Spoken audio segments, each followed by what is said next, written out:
and we have to start acknowledging it, that it is important. And we need to always be on the top of our game when it comes to parenting, because our kids are dependent on us. Yes.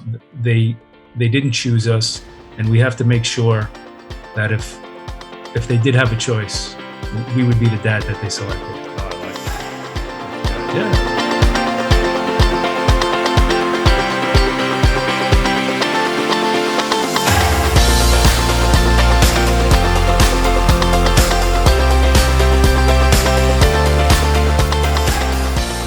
Hey, Anthony. How you doing? Doing well. How you doing, John? Good, thanks. So we got together. I found you on Twitter.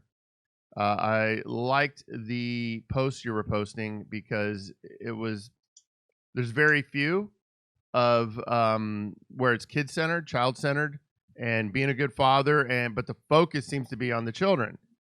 And so I reached out to you. You agreed to come on. So I just wanted to talk to you, pick your brain, see what you're all about. And you've got a website. What's it called?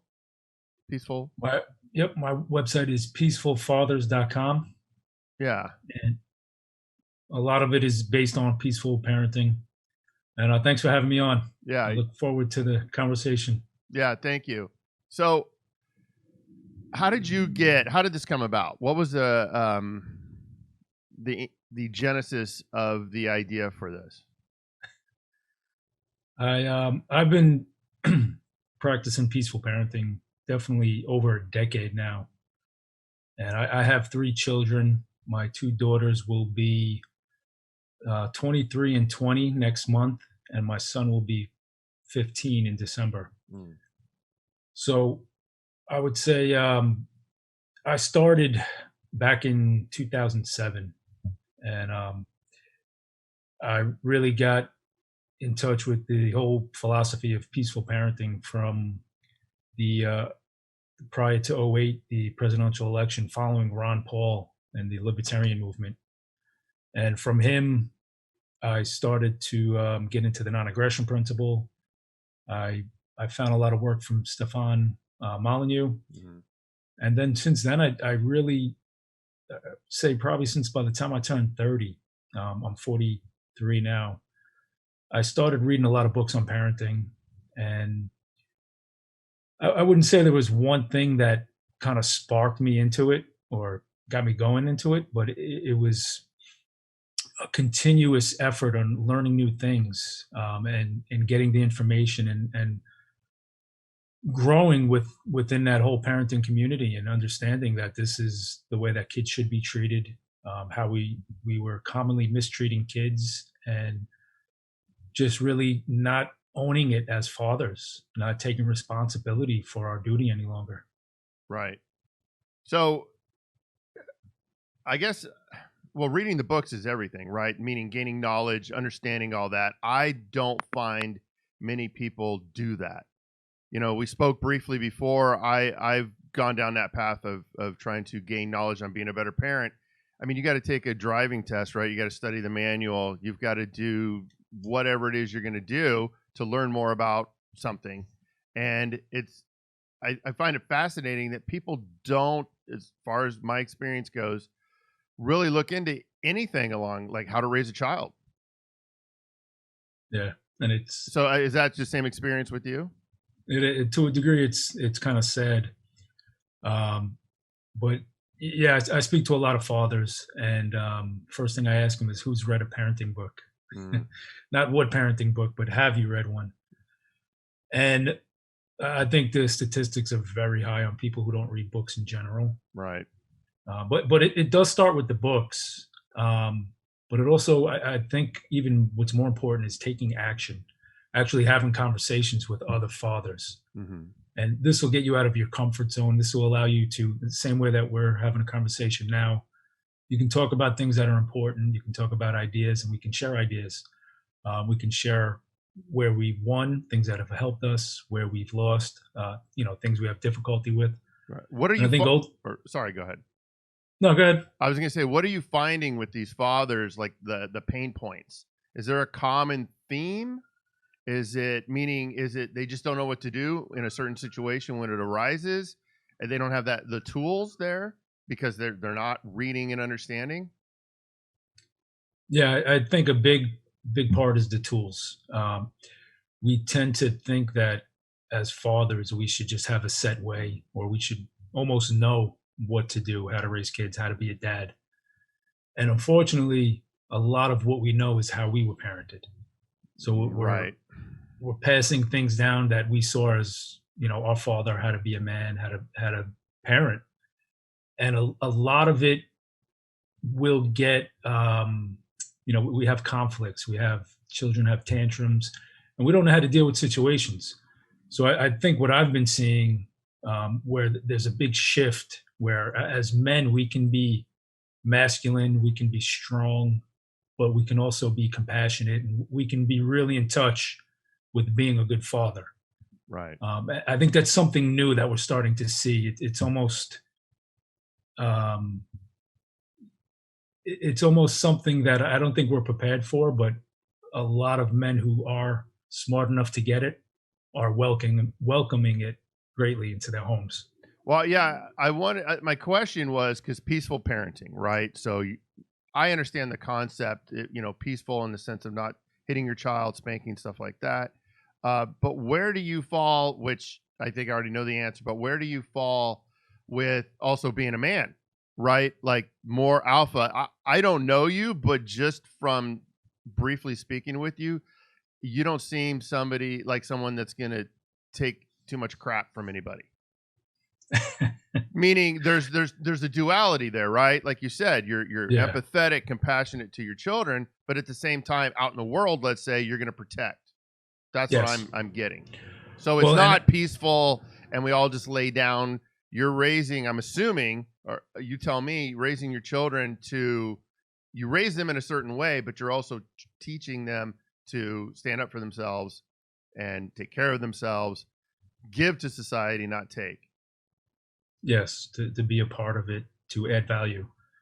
And I do think that, as far as the distinction between being a father in your home and being a man in the world, it's something that we've got twisted.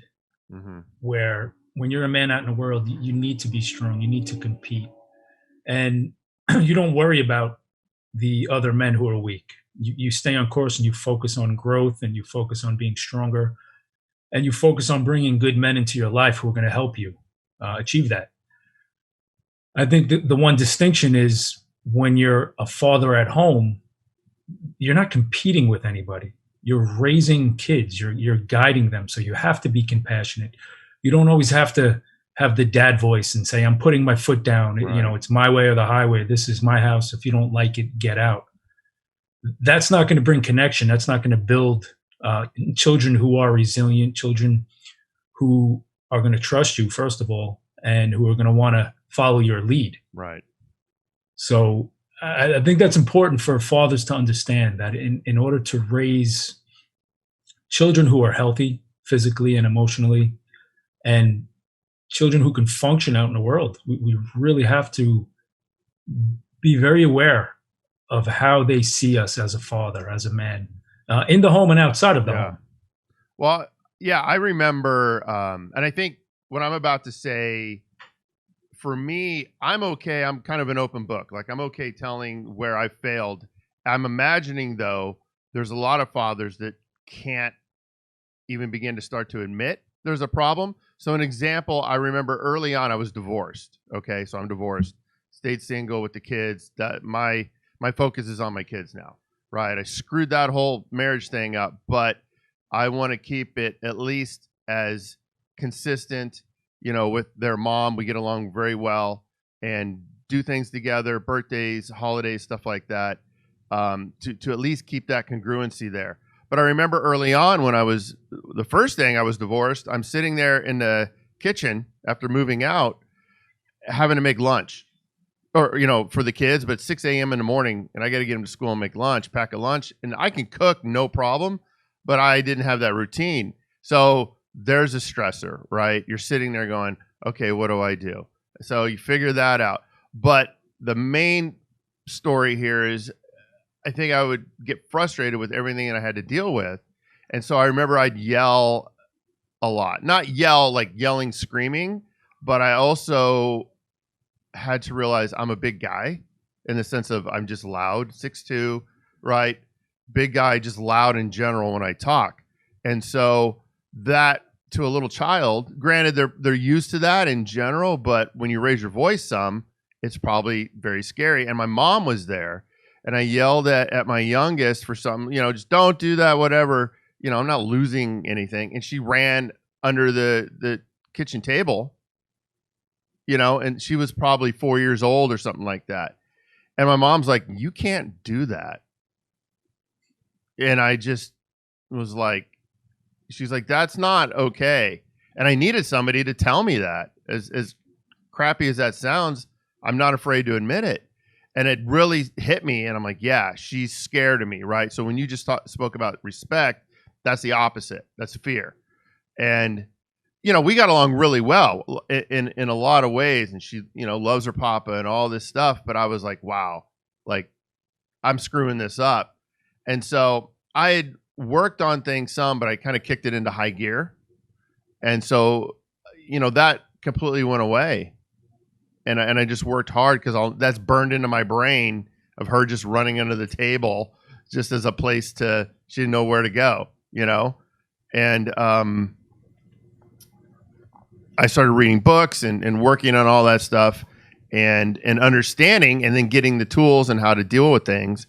And it changed everything, as it usually does when you have an outlet. But do you find there's, stress in people's lives, as a father from whatever? It could be, work, just family life. And I would imagine it goes beyond just parenting, meaning it affects the parenting because in general, their life might be more chaotic. Yeah, absolutely. I think as far as men go and being a good father, it starts first with us. And I think a lot of men don't take care of themselves these days, Yeah. right? They don't go to the doctor. They're not exercising regularly. And I think that is going to affect the relationship with the child. Because if you're not feeling well, if you're not feeling healthy and strong inside, you're going to reflect that feeling of disgust and negativity and frustration in yourself onto your children. Mm-hmm. So I would say to start there, right? If you're finding that your patience is running thin and you're constantly frustrated and angry at your kids, it's not the role model you want to be. Right. So I would say always start from within. And then I think once you start feeling better about yourself, who you are as a man, who you are as a father, that's when you can start to clean up some of the time, right? Well, we have all these time traps, whether it's I'm too busy at work, Mm-hmm. or I got to go out with the wife, with the girlfriend, whatever the situation is, and we make excuses. So I think that for one, we need to stop making excuses, and I think that, like you said before, there are tools. There's a lot of tools and ideas that we can learn as men to be better fathers. There isn't one set way. Every kid is different. But no matter what the discrepancy is or the conflict that comes up, if it's you have to get ready for work and you have to get the kid on the bus, Mm-hmm. well, you need to be aware of that. You're the parent. You're the father. So you need to wake up earlier. You need to get your kids on routine. And you know what? Some days it might not always go perfect, even when you do have a routine. But you got to keep composure. Right. You can't lose control because ultimately it's your house. Right. And Well, when you your have house to get isn't your in order, routine. Yeah. you can't take it out on the kids. That's one thing I had to figure out was like, I need a routine. I've got to make my life as simple and streamlined as possible so that I could just be more effective as a father. So I don't care if it's ordering stuff on Amazon that shows up on a regular basis and I'm automating as much of my life as possible, or creating a shopping list for food, lunch list on things to make for my kids when they go to school, that whole thing, which this whole distance learning is, throwing a big monkey wrench in, at least out here for us. But there was just a lot I had to learn. I'll never forget. I picked my youngest up. We were coming back from She was a kindergarten at the time, so like 5 years old. And we were talking. I go, "Oh, I'm going to San Francisco," and she's like, "Oh yeah, for what?" Because I had taken them, I think, just earlier in the year. And I go, "Well, I'm working on myself. I'm working, learning some things." She's like, "Well, what?" And I said, "Well, you know how Papa used to be kind of loud and whatever." And she goes, "Yeah." I go, "You know how that's gotten better?" And she goes, "Uh-huh." And I go, "Well, I'm trying to be even better." And she's like, "Oh, okay, but how come? Like, what's going on?" And I go, "Well, I think my parents passed that on to me, and right, you got to simplify it. And so I don't want to pass that on to you. I want to, be a better father." And she goes, "Okay." And I'll never forget. She had her little hands sitting in her booster seat, and she goes, "So what you're saying, Papa, is your parents did it to you. You don't want to pass it on to us, so we don't pass it on to our kids. So you want to stop the cycle." And I was like, "Yes, that's perfect." It was just so pure the way she said it, so matter of factly, but that was it, right? And I think having conversations like that and being open and honest or apologizing, right, is huge when they can see, when you screwed up and you can apologize. I mean, all of it goes into it. My brain just, you know, goes in 50 different directions on when you're modeling on what you can do to be a better parent. So you model that behavior. I never got that. My dad was always right. My dad would always, pick on me, stuff like that. And I'm a lot better than him, but that's another thing. Just being better than where you were raised doesn't mean you're where you should be. Yeah.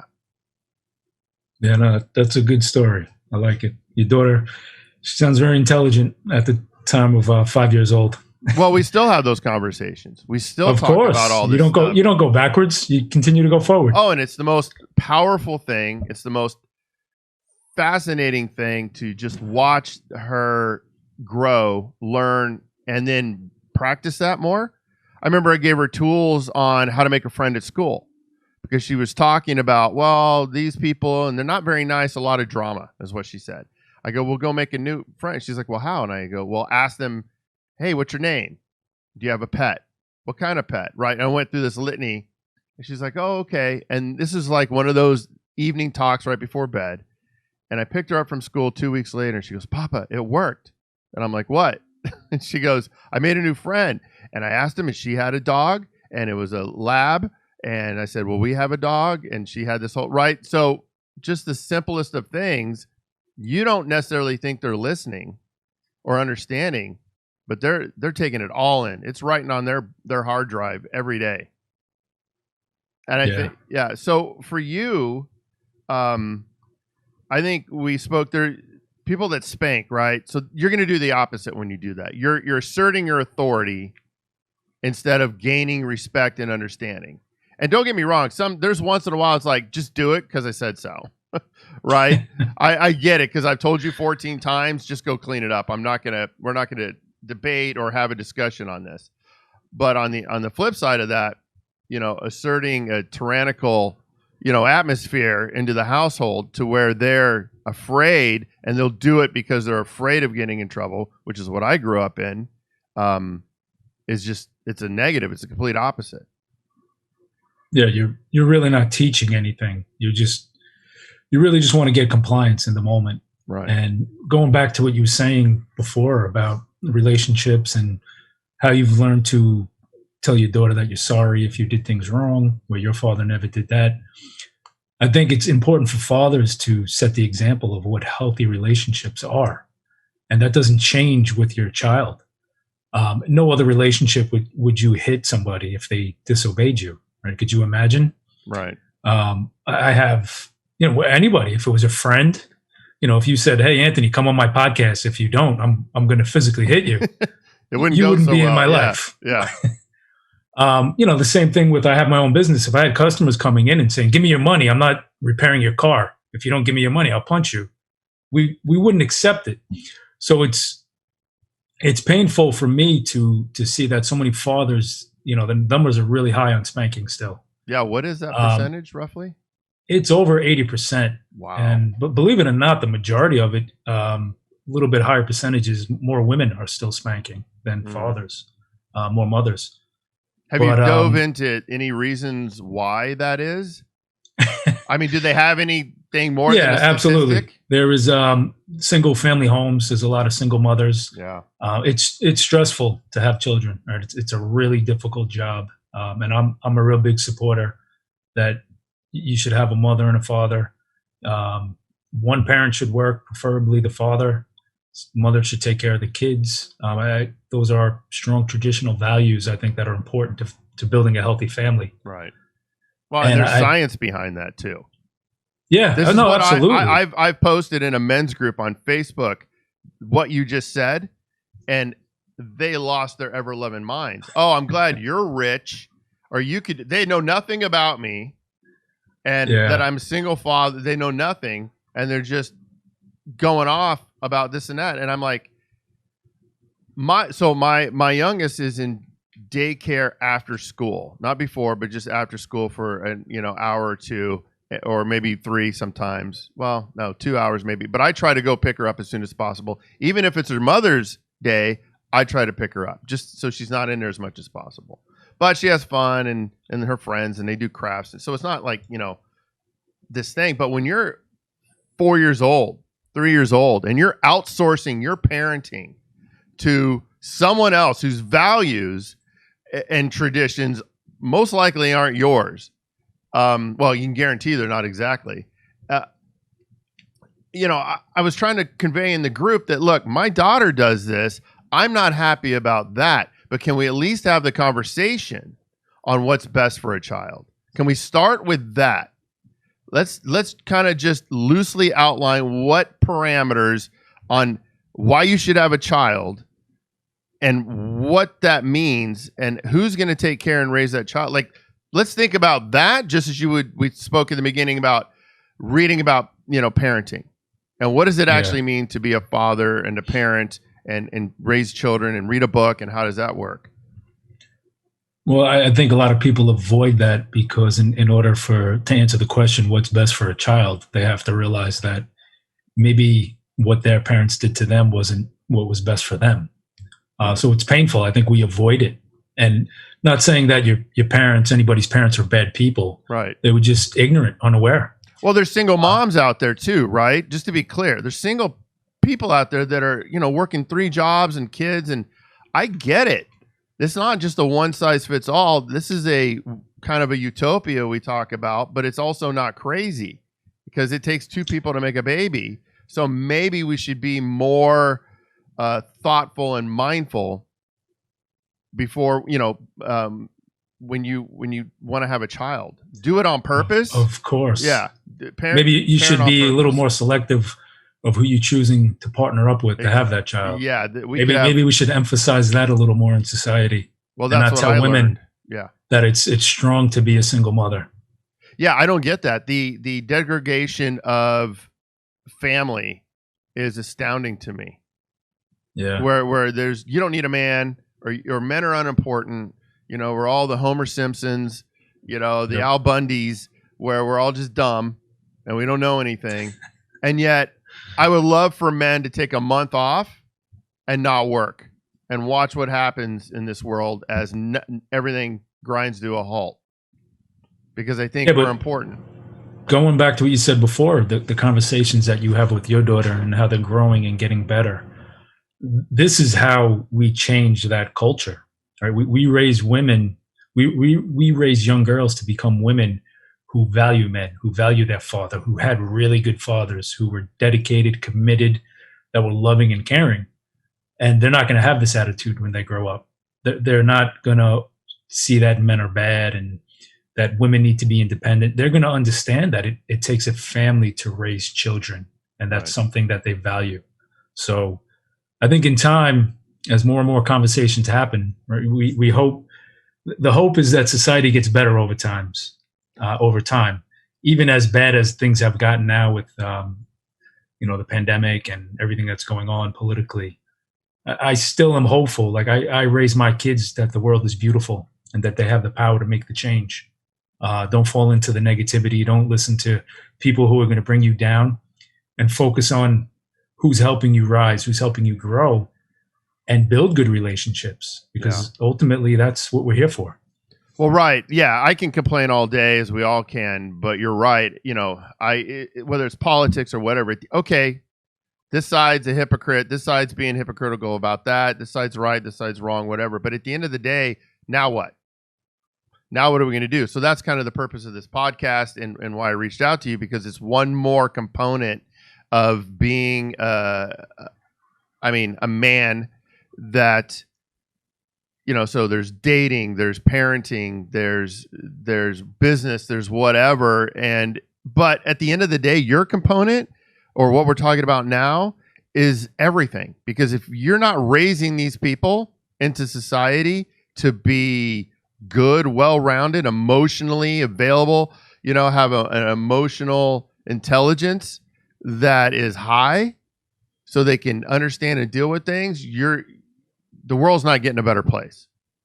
It's like I've told people. I had this guy that worked for me that was in jail for 16 years, and we were driving to some place one time, and I was asking about his childhood and everything. And my dad, and I got in this fight one time, and he said if I didn't get back out there and fight this guy, he was going to beat me up, which is a common thing I've heard from certain people. And yeah, it's horrible. And I listened, and I go, do you realize that your dad wound you up with all these kind of horrible things and then set you loose on society? Just set you out into the world for us to deal with.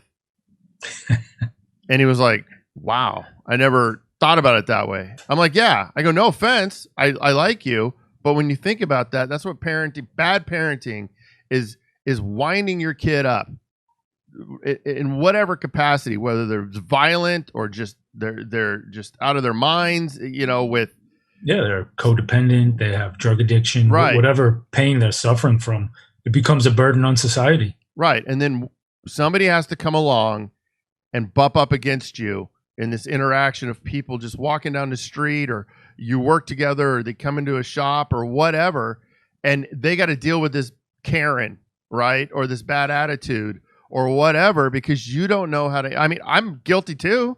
My father did that to me in certain ways. I'm not like out there swinging and hitting people, but I've been a jerk, and I had to work hard to overcome that. And some days are harder than others. Definitely. But it all stems from raising children. At the end of the day, I mean, it's pretty duh, but yeah, you're raising kids at the end of the day. If these kids aren't given what they're needed to grow, then what are we doing? Then we're all in therapy for the rest of our lives. We're pretty much there. Yeah. Well, yeah. And I feel it's getting worse. And especially with social media and everything else. Do you have any take on social media? Yeah. I mean, as far as social media and screen time, things like that. Well, I mean, yeah, you've got some older kids and then a 15-year-old. So is he allowed access to certain things? Yeah, I'm pretty free-spirited when it comes to allowing my kids access to things. I don't give them cocaine or crystal meth, but I do allow them the freedom to make their own choices and focus more on having them learn how to self-regulate. So I don't use screen time. I never have as a bribe or reward. Right. And I definitely don't use it as something that I take away for punishment. I try to, like I said, help my kids regulate their own time. Because every kid is different. Some kids, if you take something away from them, they want it even more. Other kids, if you take something away, if you take a tablet away or their phone, they don't really care. It has no consequence. So I definitely avoid that trap. I don't want to create conflicts over time regulation on whether it's TV, computers. What I like to do is teach my kids to self-regulate. So when they understand that they're getting overwhelmed or they're getting irritable or they're just feeling down for watching 3 Netflix series in a row, right? I want them to understand that they have other options, that that they can pick themselves up and go out. When they were little, I would say more of a preventative measure would be for me to help them with those options. And when they were little, for anybody who has little kids, so instead of taking away the tablet or the iPhone and telling them they can't have it because they've been on it too long, or telling them that if they're good later that they can have it back, give them options, right? Take them outside, go for a walk, go to the park, I used to take my kids to the pet store a lot and just walk around and see all the animals, the fish, the cats that were up for adoption. But what I started to do was, instead of the screen time, I would have them make choices of what they wanted to do. And I think it's important. This is important because it actually gives the kids some power over the situation of their time, Right. and how it's going to be spent. Right. So I wouldn't say, "Hey, you need to go outside and play." I would say, "Hey, you want to go outside? What would you like to do? We can go to the park. We can go to the pet store." Let them choose, and that gives them power. Yeah. So they don't feel like dad is controlling what they're doing. I have you know, just you- said, go outside and play. You need to go outside. And well, what should I do? And I think there's some validity in them having to figure it out too. Like, just go outside and explore, you know. But Yeah. you gotta balance that with giving them ideas and what have you. Yeah. It's like taking them to the store shopping, you know, and they didn't want to go. It's like, I switched that to, hey, we're going to make dinner. What should we have for dinner? Okay, then we're going to need this. We have this, but we're going to need some of this stuff. So when we go to the store, I need you to help me find it. All of a sudden, they have agency in dinner, and they're going to run around trying to find it and do what they had. I remember one time, like, you know, they wanted to go shopping, so they grab a basket. And I'm like, okay, you got $20. You can spend $20. Go find some, you know, buy whatever you want, but you got $20. And it was just great to see them light up and have those goals and understand, you know, they felt in control, right? That's what I've always wanted to get them, or build in them, is that they're in control, because ultimately they are. And finding those ways to foster that is fun. I think it's fun. It is. Yeah. You get to see them full of life. You get to see them figuring things out and solving problems and having preferences. Yeah. Which I think is excellent. It's, you know, it builds self-esteem, it builds confidence, and it opens up lessons, right? Where maybe sometimes they make a bad choice. You got to do that too. You got to learn. But that's okay. Yeah. And I think, going back to the screen time, you know, I think nowadays kids are controlled way too much. There's this perception that kids are spoiled and that parents aren't in charge. And I think it's all fear-based. If you look at the data and you just talk to people in your neighborhood, parents control every aspect of their children now, whether it's sports, you know, every game that your child will play, whatever sport it is, it's controlled by adults. When I was younger, we used to go out to the dead end and we'd play sports. We'd have fights, we'd have arguments, but we were able to solve things without adults. Right. And I think that's missing in society now. And the sad thing is, because it is missing, and kids aren't getting that independence, they're not getting their own autonomy, they're not becoming individuals. They're just becoming somebody that the parent is shaping and molding, and conforming to what they want. And that goes back to the spanking. When your kids don't listen and you have no other options, right? If you don't know how to communicate, if you don't know how to negotiate to get your kid to do something, you're going to resort to primitive methods. And the most primitive is physically hitting, especially when you're 5 times the size of the child. So then what do parents do? Right? What do you suggest? So don't have kids. Yeah. That's the simplest. Yes. Well, but right. If somebody's watching this right now and they're like, okay, great, I understand it. Yeah, I get a little angry, and yes, I agree, I don't have the tools. Okay, well, what are the tools, or an example of the tools? Because this is what I find, even, you know, in my own company, I would just talk a lot, and then I realized, which is another story, that I've got to model that. And I mean model it down to the granular level of, this is exactly what this looks like. Here's what to do. Here's how to do it. Or let's create a system or an operating procedure that fixes this, or addresses it, I should say.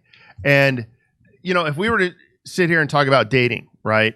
Oh, dating this and dating that, and, you know, or being a good husband, or okay, but what's a good example, right? So I'll start as far as parenting. In one of the books I read, they were talking about how, like, when your kid is, you know, your child is little, 4, 5, 6, you know, and younger, they're operating, when they're throwing a tantrum, They're operating from their lizard brain, right? The base part of their brain. They're just losing their mind uncontrollably.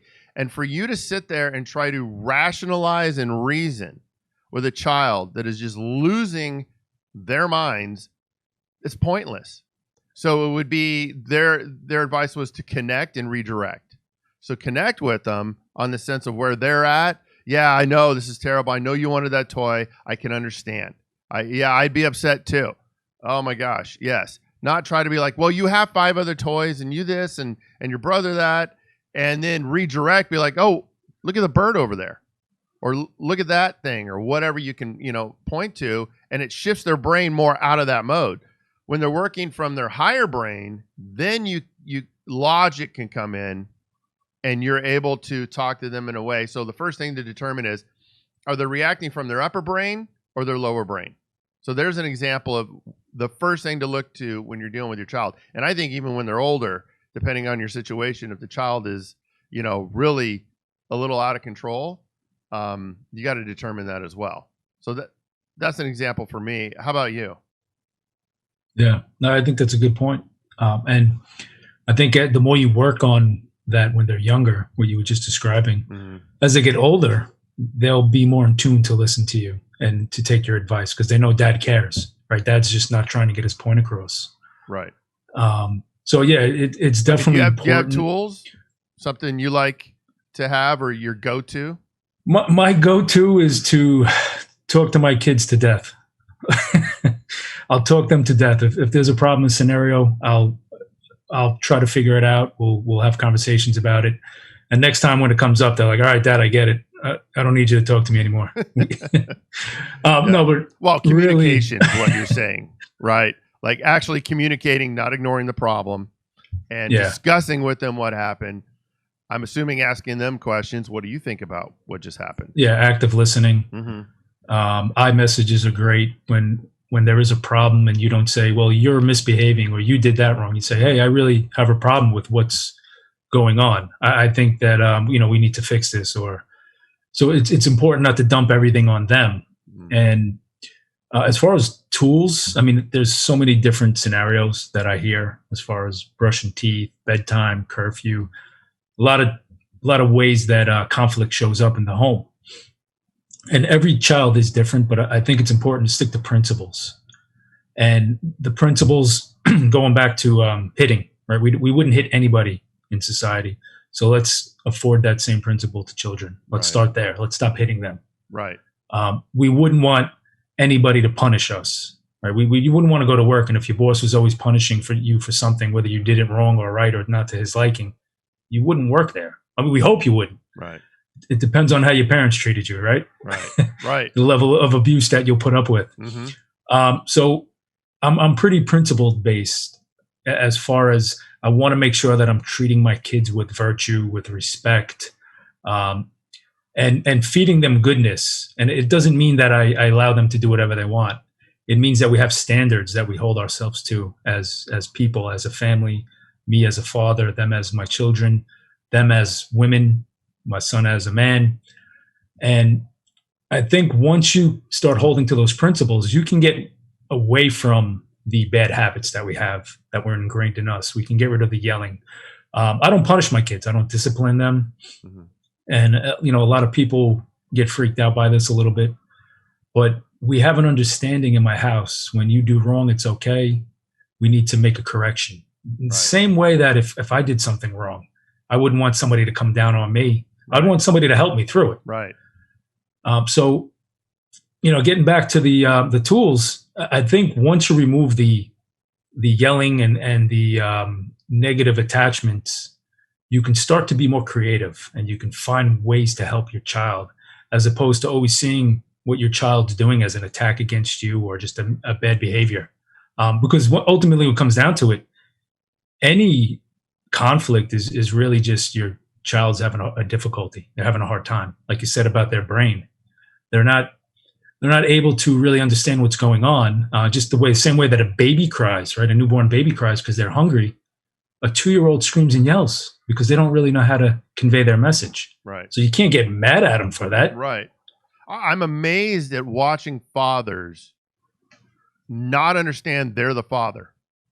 meaning they're almost competing or treating this 3-year-old like she's 40 years old, and then the clash ensues instead of going, oh, I'm the father. My job, because I this is what I say about parenting.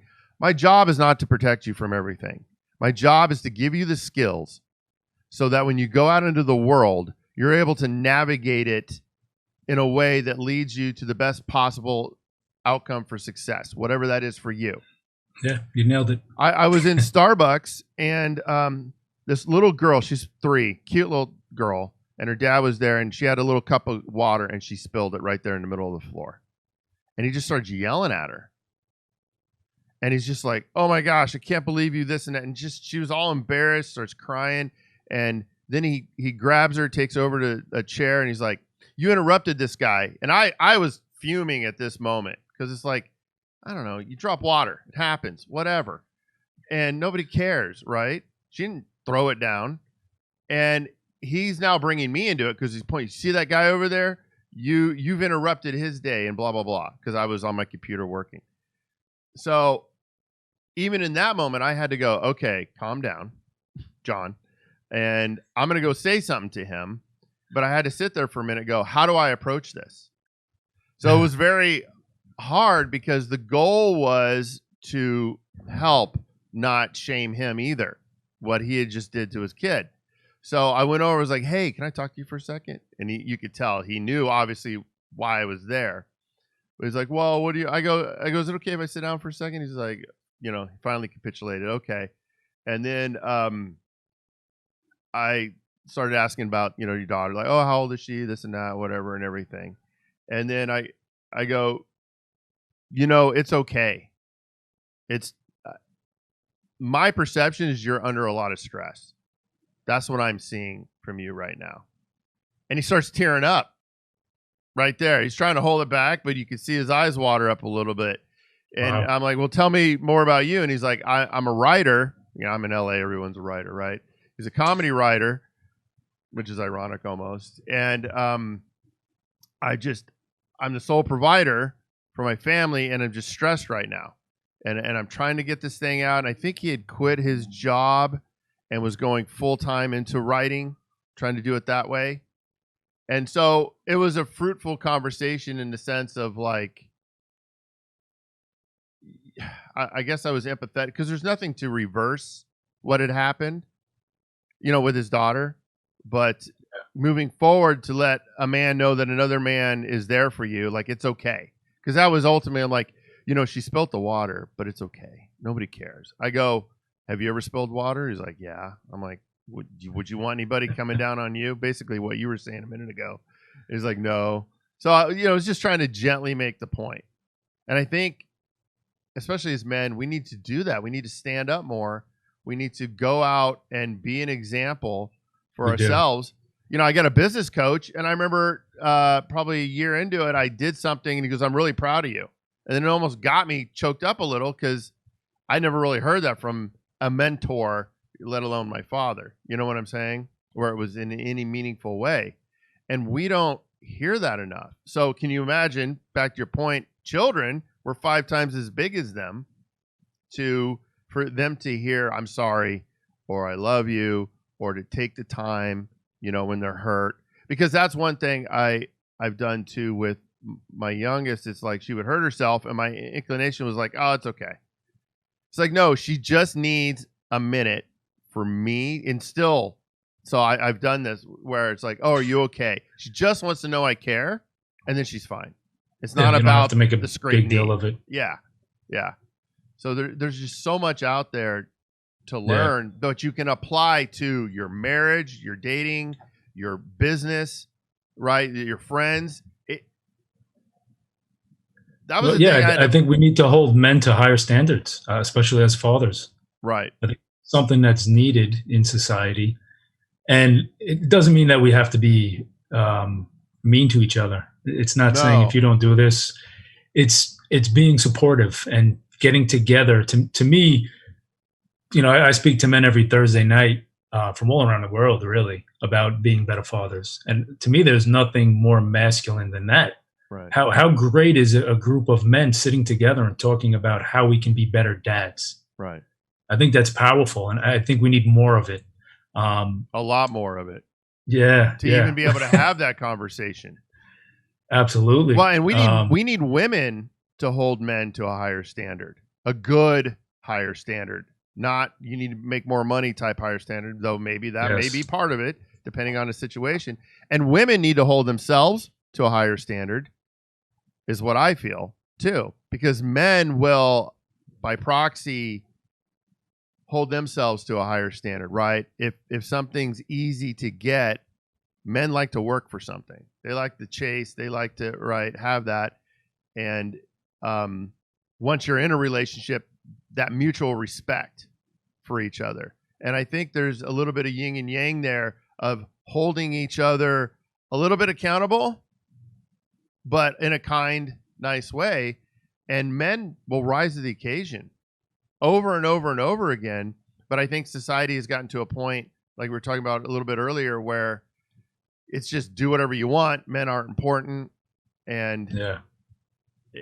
Well, if you talk to my wife, she would tell you that I'm absolutely crazy. We've we've been together for 26 years now, mhm, and in the last probably 10 to 12 years, I've been raising my standards mhm, consistently. Right, I've been changing who I am, and she's trying to keep up, but it also has helped her raise her standards. So we're growing together, right. and it keeps the relationship fresh and new. Our kids see us going through the transition where we don't give up, and we're continually getting better and stronger. And we're better off now than we have been probably our whole life. But That's it's the amazing. expectation every year we're going to get better. We're not just trying to reach an end goal. We're enjoying life together, and we're growing and we're learning. And I think it's a great lesson to pass down to your kids, whether you're married or not, just Right. as an individual, right? Constantly expanding and constantly putting people who are good for you in your life. Well, Uh, I figured out early on, I took a 3-year break after the divorce and dating and that whole thing to just work on me. But one thing I figured out when I went back into the dating pool, which was just earlier this year, is I've got to become the type of man that attracts the type of woman I desire. That puts the onus on me that, oh, I want this or I want that in a female. Well, what am I going to do to attract that? What am I going to do to be able to, if I did, if that person did cross my path, be attractive to them? I can't be a certain type of person thinking some way that is opposite to what I want. But I think a lot of us do this. We have, we want to, let's say a simple example, we want for us, for, each individual, it's different, but you want a good looking person on the other side. Well, are you grooming yourself? Are you working out? Are you trying to eat healthy? Are you, what shape and what level do you want to be at? That's going to be in direct, you know, um, alignment with that person that crossed your path. So it just is a simple example. yeah, And then in yeah, your yeah. You are the brain, company you keep. right. So And I think the quality of woman that you're going to get or be with, choose to be with, is going to be a reflection of who you are as a man. And it's not just about looks, right. in every aspect. And I think too, one important thing that ties that into parenting is we have a choice of who we are going to make our spouse, our wife, our girlfriend. They have a choice who they're going to, if they want to be with us. And one thing with parenting is your children never get that choice, Right. right? They're born to you. Right. They can't leave you. So it's a responsibility that we have to take real seriously, and we have to start acknowledging it, that it is important, and we need to always be on the top of our game when it comes to parenting, because our kids are dependent on us. Yes. They didn't choose us, and we have to make sure that if they did have a choice, we would be the dad that they selected. Oh, I like that.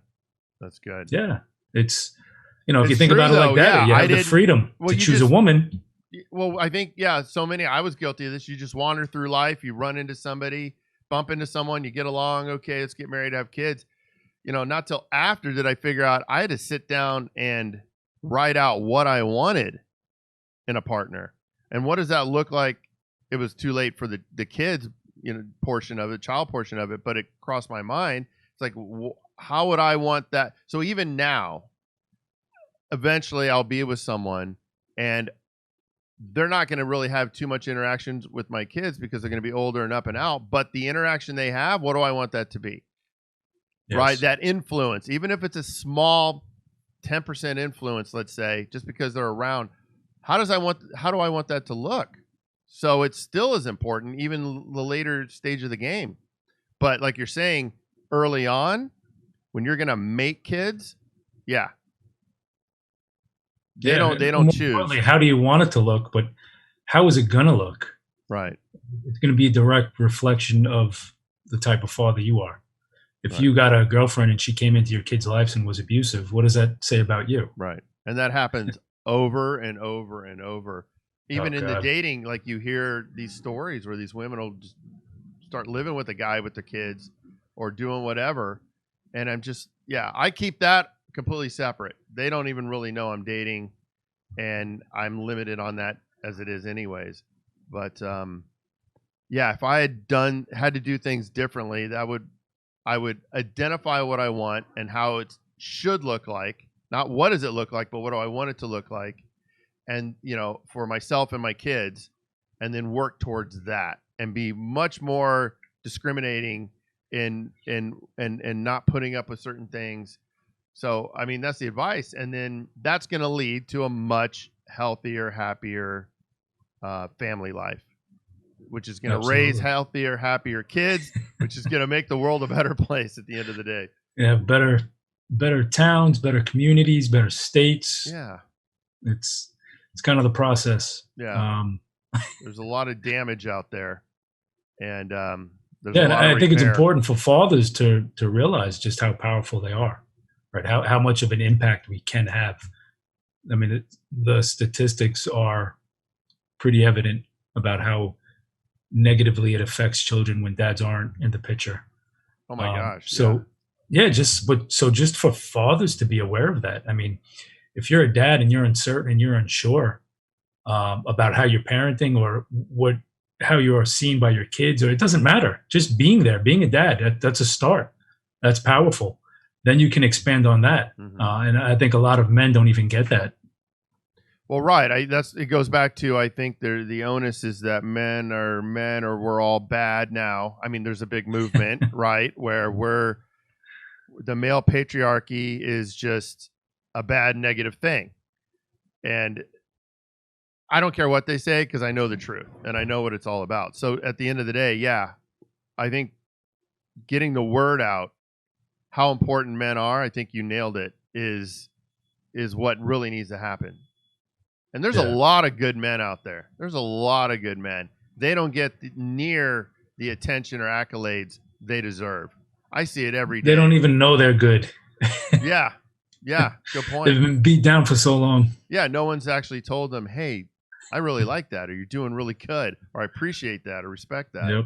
Yeah. It's unfortunate. Okay. No, it is. Well, so you're on Twitter. What's your handle on Twitter? Peaceful Fathers. Peaceful And Fathers. Yep, at Peaceful Fathers. And then you got peacefulfathers.com. Correct. That's my blog. And then any other things you're working on? I know between running a business and everything else. Yeah, we're working on a lot. I mentioned before that I have a good group of guys that I speak with every Thursday night. I'm part of the Fraternity of Excellence, which is run by Zach Small and Craig James. It's a private men's group. A lot of good men. We got about 160 members, and it's everything we spoke about. We talk to men every day, every week. We have Zooms, we have meetings, we have meetups in real life, and we talk about becoming better men. Whether it's with relationships and marriage, family and parenting, finances, every element to becoming a better man. So I want to give a shout out to those guys. They've helped me a lot in the last couple of years. Yeah, I'm going to look them up. I saved that when you told me before about it. I got to research that, check into it. That looks like a good positive thing going on. Yeah, positive masculinity. Yeah, definitely. Anything else? I mean, are you working? Like, what is your do you have aspirations with Peaceful Fathers? I do. I'm currently I have my own business, which takes up a lot of my time. Hmm. I was a I was a workaholic for a long part of my life. My children, when they were younger, and had to break away from that as much as I could. But I'm planning on really getting into the whole Peaceful Fathers and expanding it and doing podcasts and you know having parenting and coaching groups where we can continue to push the word of better fathers, better families. Well, that's great. Well, thank you so much. I appreciate you coming on and talking to me a little bit. We'll probably, well, not probably, but we'll do this again because I'll come up with more ideas, maybe something more specific we could talk about. But I appreciate you coming on. Yeah, thanks for having me on, John. Yeah, thank you. All right, Anthony. I will talk to you soon. You got it. All right, bye-bye.